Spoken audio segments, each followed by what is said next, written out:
ٹھنی ہوئی ہے ایک دوسرے کے ساتھ، خصوصاً بالخصوص نیب کے ساتھ۔ نیب کو یہ گلہ ہے کہ عدالتیں جو ہیں ان کو بے عزت کرتی ہیں، اور عدالتوں کا یہ کہنا ہے کہ نیب کوئی کام ہی نہیں کرتے، یہ سوائے بجٹ پہ بوجھ بننے کے، معاملات کو لمبا کرنے کے، اور کوئی کام نہیں کر رہے ہیں۔ ناظرین کرام، ان عدالتوں کے انصاف کا معیار تو آپ کو عالمی جو ریٹنگ ہے جو میں نے آپ کو بتایا، اس سے پتہ لگ ہی گیا ہوگا کہ ہم کہاں پہ کھڑے ہوئے ہیں۔ لیکن کیا یہ سوال آپ کسی عدلیہ کے جج سے کر سکتے ہیں کہ جناب والا آخر دنیا میں 160 یا کتنے ملکوں کا 140ویں نمبر پہ ہم کھڑے ہیں، کتنے شرم کی بات ہے۔ ہم تو وہ ہیں کہ ابوبکر صدیق رضی اللہ عنہ نے جب زمام اقتدار سنبھالا ہے تو آپ نے سب سے پہلا کیا فکر رکھا؟ اس نے کہا خدا کی قسم اگر میں ظالم کو اس کا اور مظلوم کو اس کا حق نہ دلا سکوں، انصاف نہ دلا سکوں، تو مجھے یہ بالکل حق حاصل نہیں کہ میں آپ پہ حکومت کروں۔ اور آپ نے دیکھا ان کے انصاف کی کیسی مثالیں تھیں۔ پکڑ لیا وہاں پہ کسی نے عمر فاروق کو، بتاؤ کیسے کرتا پہن لیا تم نے، جانتے ہیں نا آپ، یہ وہ عمر فاروق ہے کہ جب گلیوں سے گزرتا تھا نا، مکے کی گلیوں سے تو مدینہ کی گلیوں سے، تو حدیث ہے نبی صلی اللہ علیہ وسلم فرماتے ہیں کہ شیطان بھاگ جایا کرتا تھا اس کو دیکھ کے۔ یہ وہ عمر فاروق ہے، اور اس عمر فاروق کو ایک بدو کیا پوچھ رہا ہے کہ یہ آپ نے بھائی جان یہ کہاں سے پہن لیا ہے سوٹ بنا کے؟ ایک چادر میں تو ایک قمیض نہیں بنتی۔ انصاف دینا پڑانا، بتانا پڑانا، جواب دہ ہونا پڑانا۔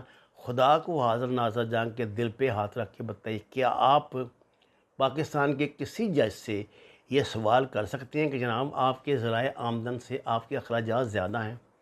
یہ ابھی ایک سے کیا تھا نا، اس بندے نے پاکستان کے پورے نظام کو ہلا کے رکھ دیا۔ کرائسس پیدا ہو گیا تھا پاکستان میں کرائسس پیدا ہو گیا تھا، اور یہ بڑی عقل مندی کی ان جج صاحبان نے جنہوں نے اس کنڈکٹ کو قائم رکھنے کے لیے، سسٹم کو بچانے کے لیے ان کی ہر بات کو مان لیا۔ جو قاضی فائز عیسیٰ صاحب نے کہا انہوں نے اس کو سچ تسلیم کر لیا۔ اب مجھے بتائیں کہ لیکن تنقید ابھی تک جاری ہے۔ دیکھیں نا، سوسائٹی کی آپ لوگوں کی زبان تو نہیں نہ پکڑ سکتے، وہ تو آپ سے پوچھیں گے نا بھائی، جب آپ باتیں حضرت عمر فاروق کی سناتے ہیں تو آپ سے پوچھیں گے نا جناب کہ آپ کے پاس یہ اربوں کی جائیداد جو ہے، یہ جو ہے لندن میں کہاں سے آئی، اور آپ اس بات کا برا مناتے ہیں۔ اس کیس کی سیدھی بات یہ تھی کہ جج کو نیب نے پوچھا کہ جناب آپ کے پاس یہ جو فلاں جائیداد ہے یہ کیسے آئی؟ اب جج اس بات کا جواب نہیں دے رہا وہاں پہ کہ کیسے آئی یا نہیں آئی، چوری سے آئی یا کسی اور طریقے سے آئی یا ایمانداری سے آئی ہے۔ وہ کہہ رہا ہے کہ تمہیں یہ رائٹ کس نے دیا کہ تم ایک جج سے یہ سوال کرو؟ یہ ہے وہ بنیادی پوائنٹ۔ آج ہمیں اس بات کا فیصلہ کرنا ہے ناظرین کرام کہ کیا اگر آپ جنرل باجوہ سے یہ بات اور اس کو تو گالیاں دے کے بدتمیزی سے پوچھ سکتے ہیں، تو کیا آپ انتہائی تمیز کے ساتھ کسی جج سے یہ بات نہیں پوچھ سکتے؟ یا تو آپ کہہ دینا کہ بھئی یہ تو اشرا مبشرہ ہیں، یہ تو بخشے ہوئے روح ہیں، جی آپ ان سے سوال نہیں جناب کر سکتے کورٹ میں۔ عدالت کے ایسے متنازع فیصلے جن پہ پورا معاشرہ چیخ اٹھتا ہے، لیکن آپ وہ عدالت میں پوچھ نہیں سکتے۔